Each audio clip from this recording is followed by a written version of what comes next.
பார். பாரு, நல்லா பாரு, முழுசா சங்கியா மாறி இருக்கிற உங்க அண்ணன் சாமான பாரு.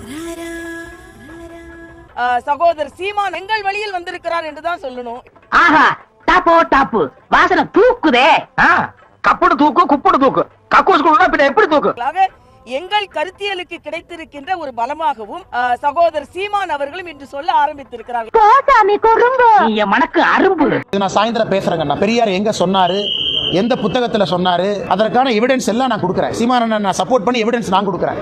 ஆடு அதுவே அருவால வாயில கவிட்டு வந்து என்ன வெட்டு வெட்டுன்னு குனிதேடா. நான் சாயந்தரம் பேசுறேங்க. பெரியார் எங்க சொன்னாரு, எந்த புத்தகத்துல சொன்னாரு, அதற்கான எவிடன்ஸ் எல்லாம் நான் கொடுக்குறேன். சீமானை நான் சப்போர்ட் பண்ணி எவிடன்ஸ் நான் கொடுக்குறேன்.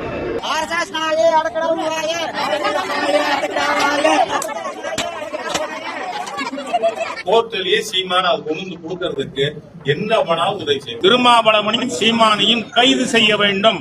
உங்க சர்க்கார காப்பாத்திக்கணும்னா காலையில தான் நான் சொல்லிட்டு போனேன், இந்த வாயால மகாலட்சுமி மாதிரி இருக்கேன்னு. அது வேற வாயி, இது நார வாயி. கோர்ட்டிலேயே சீமானை கொண்டு கொடுக்கறதுக்கு என்ன வேணாலும் உதவி செய்யும். ஆனாலும் உங்களுக்கு ஊர்ல உனக்கு என்ன பிரச்சனை, உனக்கு என்ன பிரச்சனை? ஆய் முத்துதை கொஞ்சம் தள்ளி நின்னு கேட்கலாம். நீங்க தள்ளி நிக்கலாம். தள்ளி நின்றாடே. ஏண்டா எங்க பேச வேண்டிய வசனத்தை எங்கடா பேசுற? அரண்மனை அந்த புறத்துல பெட்ரூம்ல பேச வேண்டிய வசனத்தை கக்கூசுக்கு நடுவில் நின்று பேசிட்டு இருக்கிறீங்க. கொஞ்சம் தள்ளி நின்னு கேட்கலாம். நீங்க தள்ளி நிக்கலாம்.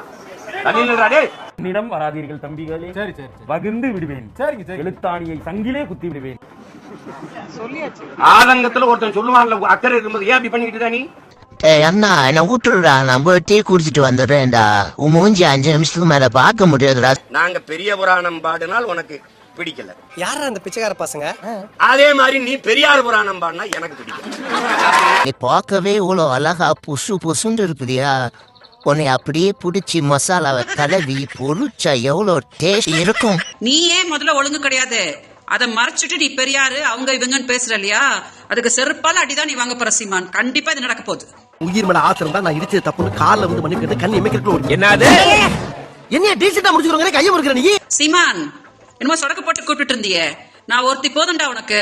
நீ உண்மையான ஆம்பளையா இருந்தா தலைவர் பிரபாகர் மேல சத்தியம் பண்ணி சொல்றா, நான் விஜயலட்சுமி வாழ்க்கையை சீரழிக்கவே இல்ல, அவளோட புருஷன் கிடையாது, மாசம் 50,000 ரூபாய் கொடுக்குறா அப்படின்னு சொல்லி நான் அவளை துன்பப்படுத்தல அப்படின்னு சத்தியம் பண்றா பாக்கலாம். தொடப்பக்கட்டியால அந்த ஆளப்பு இருக்கு, ஒரே குப்பையா கிடக்கு மனசு. எதுக்கடா வந்து தமிழ்நாடு மக்களோட அப்படி ஏமாத்துற? ஏண்டா டேய், எனக்குன்னே வருவீங்களாடா? ஏன்ட்ட சரசம் பண்றக்கே வாட்டா போய் உங்களை பெற்றுறாங்களா?